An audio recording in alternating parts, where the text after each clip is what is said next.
After a while of waiting, I am finally going to one cycle Chaser on the Godslayer PVE build.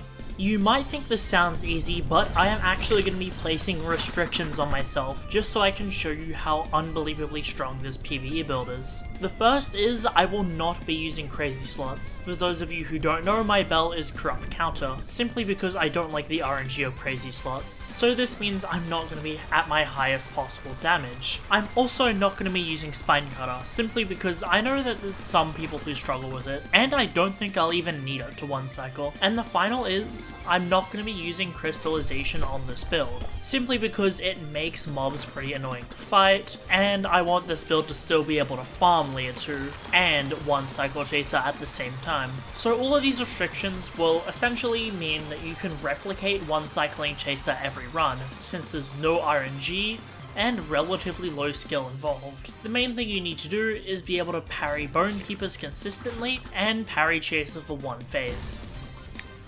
Now let's quickly shred this Bone Keeper. This run won't be super fast, purely because I'm going for extra chain stacks, but it's still going to be incredibly efficient, at least compared to most Chaser 1 cycles. I'm going to be taking my standard speedrunning route, although once we go trigger Bounder's Nest, I'm going to take a different turn, simply to kill 3 Bone Keepers to hopefully build up max Chain of Perfection stacks. This will double my damage for the phase of Chaser. As much as I'd like to one cycle Chaser with no Chain of Perfection, it is sadly required.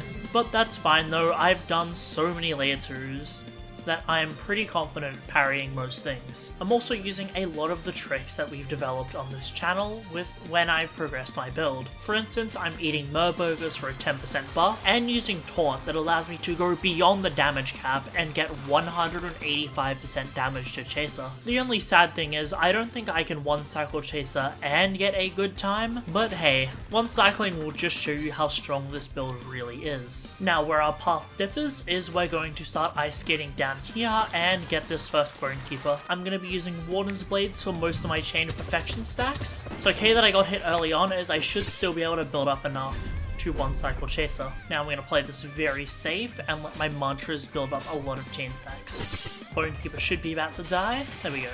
Obviously, I'm not killing the Bone Keepers super fast, just so I can take my time to not get hit and build up chain stacks. Second Bone Keeper's in here. Let Warden's Blades put in the work. Dodge that. And already posture broken. Hey, they're starting to die pretty fast. We should almost be at the max Chain of Perfection stacks, although I'm going to kill one more Bone Keeper just for safety. Let's run around that attack, I don't want to risk getting hit. Now I should pretty much be at max chain stacks. Yeah, we're killing those things super fast. So, Chaser's down for about 7 seconds when he's stunned, and has 25,000 HP. That means without DVM, since Chaser isn't affected, I need to be doing 3,600 damage per second to Chaser in order to one cycle. Let's hope I can do it. Start by landing the one Spine Cutter of the run. That one's pretty consistent to do, because you're not under time pressure. Alright, immediately making the ceiling drop, so I'm going to hold block. Best to play it safe here. The rest of his attacks I am pretty confident that I can deal with. If need be, I can block the triple attack. Second Stalactites, let's hold block again. And one appeared right next to me. That was very close. Now I've got to time this perfectly. Pop Taunt, and let's get it. Let's one cycle Chaser. I'll spam out everything and get as many M1s in as possible. And Chaser should be dead here.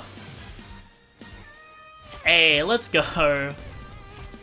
This was the first time I've one cycled on the Godslayer PvE build. I am using Astral, although I am very confident that you could just do this with Detonation. But yeah, hopefully this shows you just how strong and fast the Godslayer PvE build is. Because even though I took extra time to build up chain stacks to one cycle Chaser, we still got the run in about 5 minutes, which is pretty crazy. Alright, 3-star Iron Singer and a decent ring, I'm gonna take that. But no Bloodforged Crown yet. Yeah, since Considering this build is currently the 6th fastest layer 2 build in the game, and isn't even meant to be a speedrunning build, we are dealing absolutely insane damage to Chaser. I hope you guys have enjoyed, make sure to like and subscribe because we're just about to hit 3k, and I'll see you next time.